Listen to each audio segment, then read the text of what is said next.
Hey, Liberty North, Chapter 18, Social Psychology. So just a reminder that by this Friday, your Chapter 15 personality work needs to be completed and in. So that would be your lab, which you should already have done. If you haven't, then make sure you go back and visit the live streams and the announcement for the lab instructions, your in-class vocab, and your quiz. Okay, and then your quiz can be done with a partner. Okay. And then Chapter 18, which I think I published this morning, all you have to do is the lab that's in there and your AP notebook stuff. Okay, and don't forget your AP notebook stuff for Chapter 15 as well. And AP notebook stuff, learning targets, names, brain, perspectives, that's all due May 4th. Okay, and we'll work out a way that you can get that to me and I can grade it and get it back to you. Okay, all right, so hope everybody's doing well. Behind me, I have kind of your introduction to Chapter 18. And what we're going to do is we're going to go down and we're going to do 3 learning targets each day. Okay, so I've got them listed by learning target here. It's been about 4 days on Chapter 18. The learning targets have been added to your learning targets for the entire class, so you can pull those up and then and see them as well. And then also I've got a lot of interesting videos. Some of the most influential defining research methods ever done in any science have been done in this section of social psychology. And the 3 big ones are Zimbardo's prison study, Ash's conformity study, and Milgram's obedience study. And then another world famous case is the Kitty Genovese or Genovese case, which all kind of led to social psychology theory, if you will. And then we'll also talk about how World War II is a major catalyst to the creation of the subfield of social psychology. Okay, so if you want to get out your AP learning targets for Chapter 18, we'll kind of go ahead and start. I'll give you your first big name, and then we'll go down. And then on Canvas under the assignment, I have a bunch of videos as well that kind of highlight those key research. The key research in the area, in the field, that are very, very impactful and very fascinating. I think it's a great chapter and it's very unique. Again, a lot of people think that sociology and social psychology are very similar and they are completely different. Social psychology is going to take a unique turn, if you will, in our study of psychology and what influences our behavior. Every topic that we've kind of studied before kind of really influences or emphasizes the individual factors as far as explaining behavior and different topics of personality. Social psychology is going to be the first one to say that that's incomplete. You know, we need to look at personal factors, but then we also need to look at the social situation, okay, which is a part of your environment, but it is different a little bit. So first big name for Chapter 18 is Kurt Lewin. Most people say Lewin, but it is Lewin.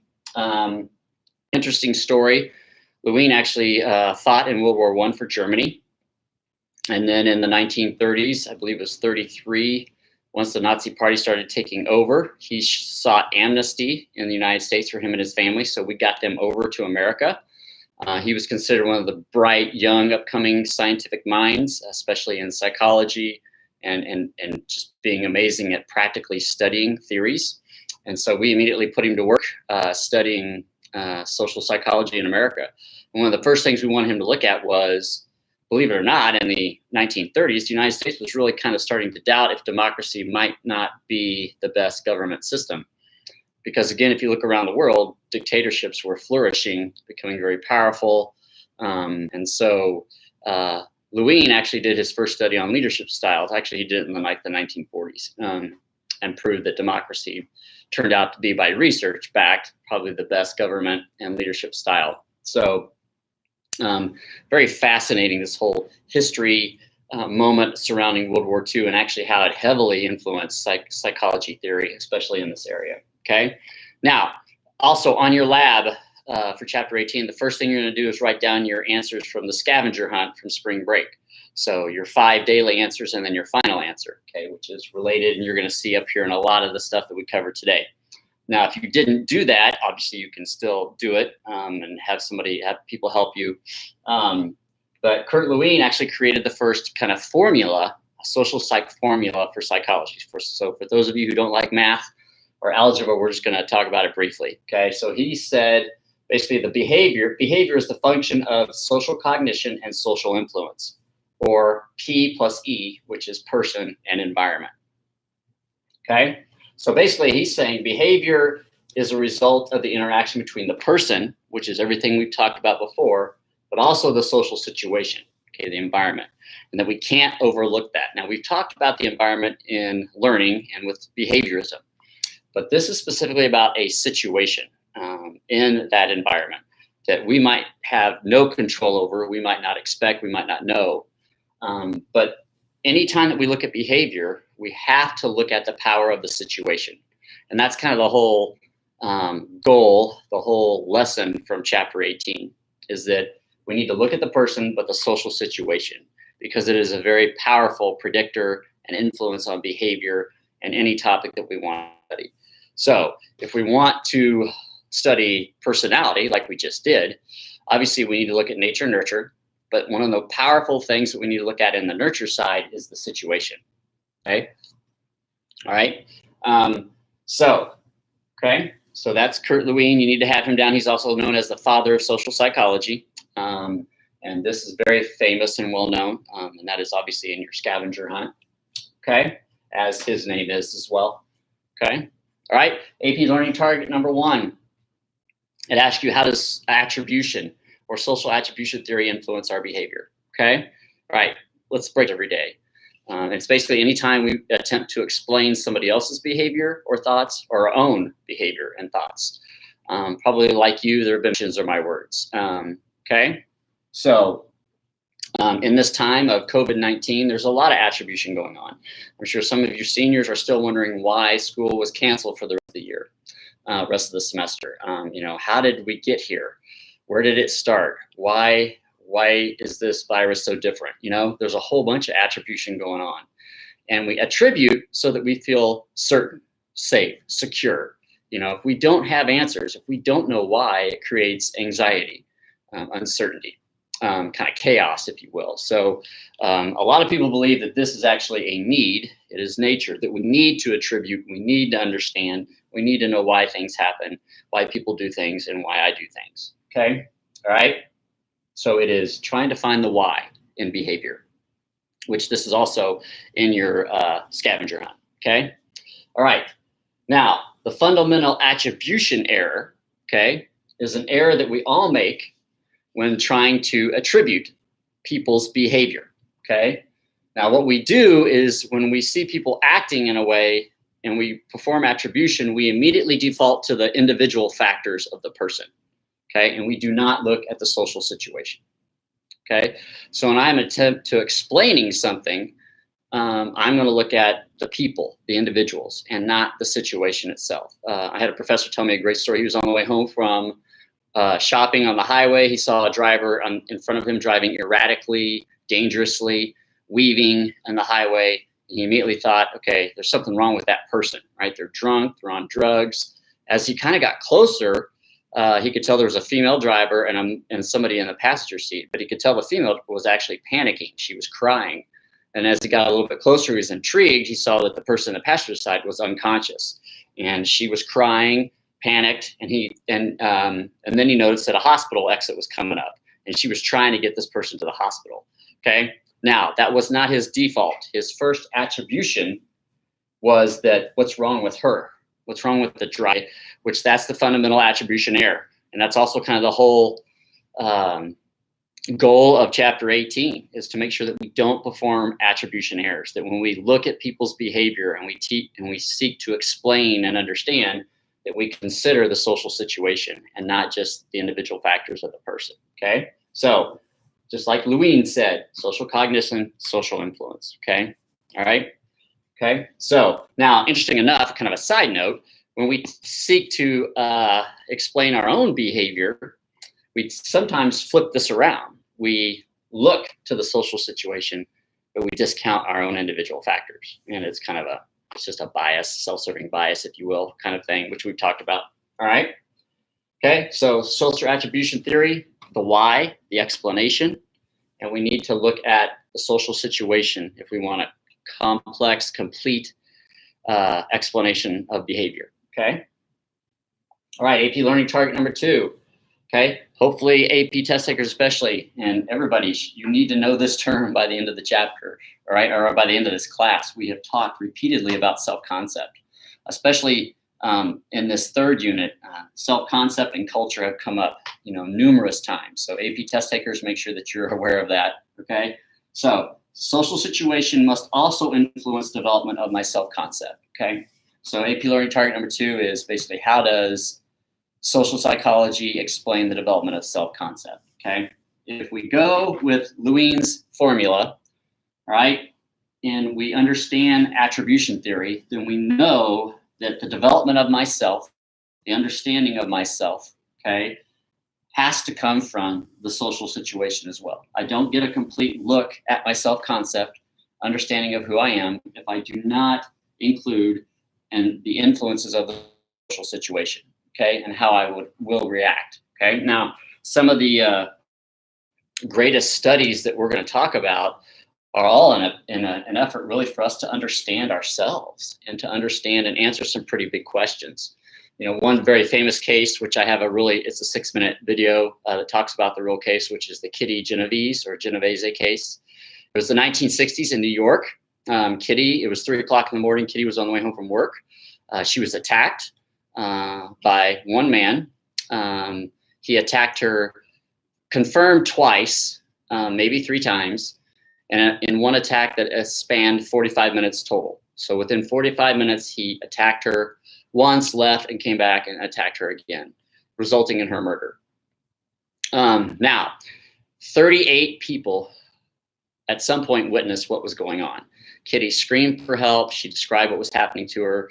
At one point, she even screamed, "He stabbed me." I mean, she was very clear in doing what she was supposed to do to try to get some help. 38 people saw some part of the attack, and nobody helped her, okay? Nobody helped her. So immediately, we go in attribution mode, right? I mean, and this is a world famous case. At first, it wasn't. Then when it became reported that 38 people had witnessed what was going on, it got national attention. And everybody's asking the same question. Why? How did these people not help her? And that's what the police began investigating the crime. However, in their investigation, they found nothing here that was a smoking gun that would explain why these people didn't help. They were good people. They were good citizens. Many of them had no crime record whatsoever, not even speeding tickets. They valued culture and community. They knew Kitty. They knew their neighbors, so on and so forth. So as they researched it and investigated it, what they found out is it was this, okay? Actually, what determines whether we get help or not is not the people that are helping us and not the people that need the help. It's the situation. And there are factors in certain situations that increase the likelihood of getting help and some that decrease the likelihood of getting help. So it's all about the situation and not as much about me. And unfortunately with Kitty, that night in 1963, I think, there were a bunch of factors in that situation that promoted that she was not going to get help. And actually that became, again, social psych theory and the bystander effect. And basically what it says is that, if you need help, you need to make sure you look at the situation, because that's going to determine whether you get help or not, and you can react accordingly. Also, for those of you who know CPR, if you're trained in CPR, actually the bystander effect is the result of the change in the training.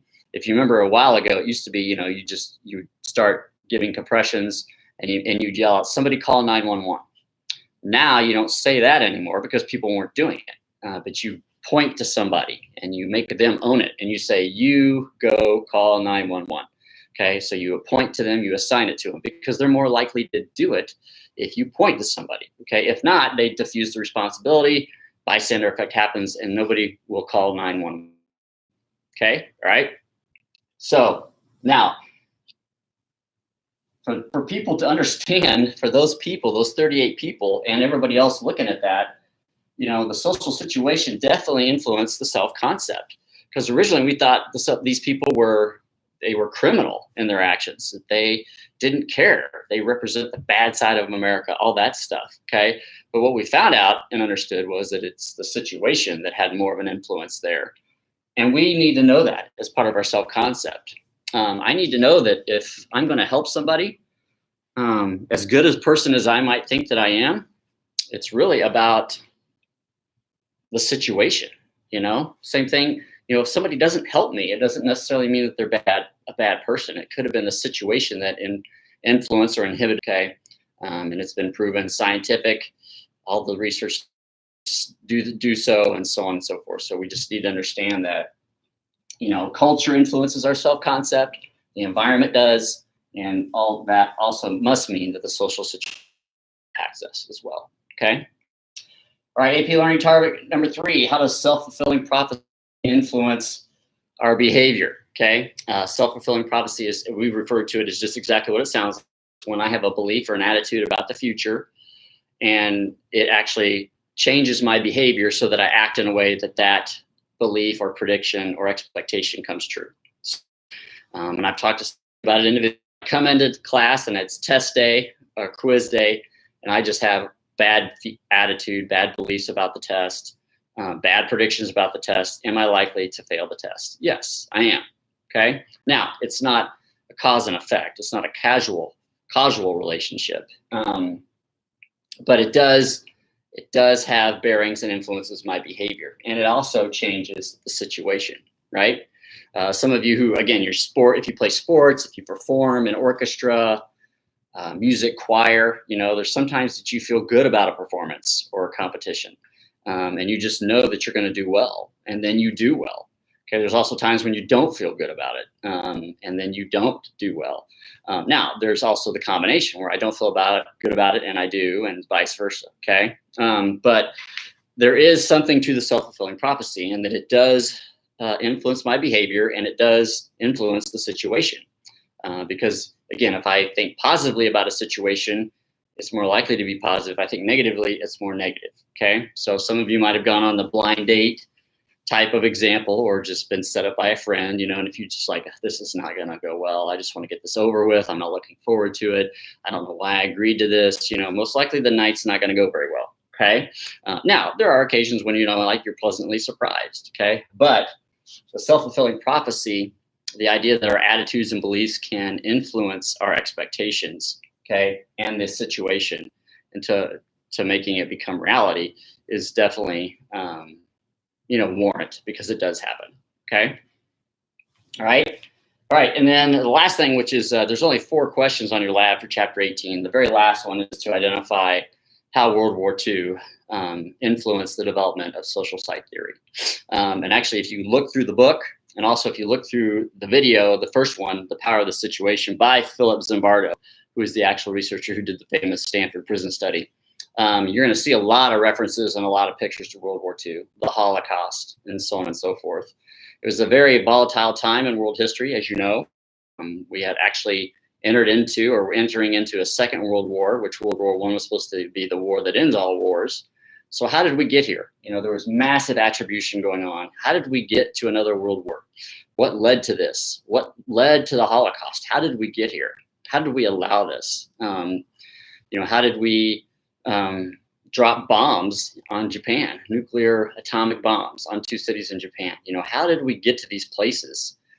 Because we felt it was very uncertain times, very anxious times, okay? Same things happening with COVID-19 and the coronavirus. We're having those same questions we're trying to attribute, okay? That actually, out of that attribution and the time period, rose social psychology, okay? Because a lot of the famous research methods that you're going to look at are based on conformity, obedience, role play, attitude, and they all directly are for us trying to attribute and explain what happened in World War II. How did we get there? What happened with the Holocaust? How did we allow that to happen? And one of the big things that Lewin said when he came over from Germany, you know, the Americans were like, you know, how is this happening in Germany? This would not happen anywhere else. And he was referring to the rise of the Nazi Party, the atrocities that were kind of being described with the Holocaust. And Lewin immediately said, this can happen anywhere. It's not about the German people. okay? It's about the situation. And if the situation is right, if things come together, any country could have a Holocaust. Any country could be forced into war. Now, it was a perfect situation is very, very powerful, and it can determine whether we help or not, whether we obey or not, whether we conform or not. And sometimes we don't like to hear the results, and that was kind of why some of these studies are they'd be unethical today because of the ethics that they violated. But the results were raw and they were true and they were valid and they were reliable. But also they were not pleasant to hear for Americans, because we thought the Holocaust happened because of the German people, okay, the Nazi party, the Nazis, okay, and we didn't look at the situation. And what we found is that, you know, Holocaust had happened in our country previously, not to the extent and as widespread, but, you know, the same thing could happen here. In America, in any country, if the situation was correct. Okay, so in our attempt to attribute to world events in the 1940s, 1930s, 40s, okay, social psychology was born out of that attribution theory, basically. And that's what you'll see in the book as you read it. And then if you look at the videos, which I've got on Canvas under the assignments, and they are really good videos. So, and some of them are movie trailers. Because again, movies have been made about all of these studies, which have been pretty good. Most of them are independent films. The trailers for most of them are independent films. And actually Zimbardo hosts 2 of the videos, which again, he is the famous researcher on the Stanford prison study. And he describes his own study, okay? So, all right, so that's the first part of the chapter. And it again, hopefully, I know you guys are busy. Some of you are still coping with the news that we're not going back. But this is a fascinating chapter, and especially if you like research, and it has a huge historical context to it as well. And this is just a unique subfield of psychology, but very, very important. And it's almost like this chapter should be first, so that you understand that everything we talk about going forward, whether it be intelligence, learning, personality, you have to include the situation and the development of those and the influences of those, okay? So it all gets back to Lewin's theory. The behavior is a function of the person and the social situation, okay? All right, so again, you know, you have till Friday to do your chapter 15 personality assignments to get them done. I'll take a pic and send this out. I'll also send out the last clue for personality scavenger hunt. I love reading the labs and seeing results. I've already had one student who's also a tennis player, and her personality is very, very close to mine. And her results are very, very close to mine. Actually, one of them was a perfect match to mine. So if you get a hint that way, I'll send that to you on a note after I grade your labs. So you've got the lab, you got your in-class vocab, and you got your quiz, okay, that are due by this Friday. And then chapter 18 is just the AP notebook stuff, which you do need for chapter 15 as well. And then just the lab, and that's due, I think, like the end of April. But because of time, because of moving forward, you know, I'm going to try to get through chapter 18 in 4 days, which will mean we'll finish it up on Monday. And then we're going to start psych disorders. And then moving forward the following week, so the last week of April, pretty much I think the plan is that Mondays will be for AP prep, and then Tuesday, when I think this year the ending of school will be a little bit different. I think we'll all be ready for it by then. All right, any questions on the chat? Any questions on assignments, information? And then your learning targets are on the learning target doc announcement on Canvas. So it's down at the bottom. Okay, so we have 12 learning targets, 1 essential question, which is why we'll pretty much cover it in 4 days. We'll just do 3 each day.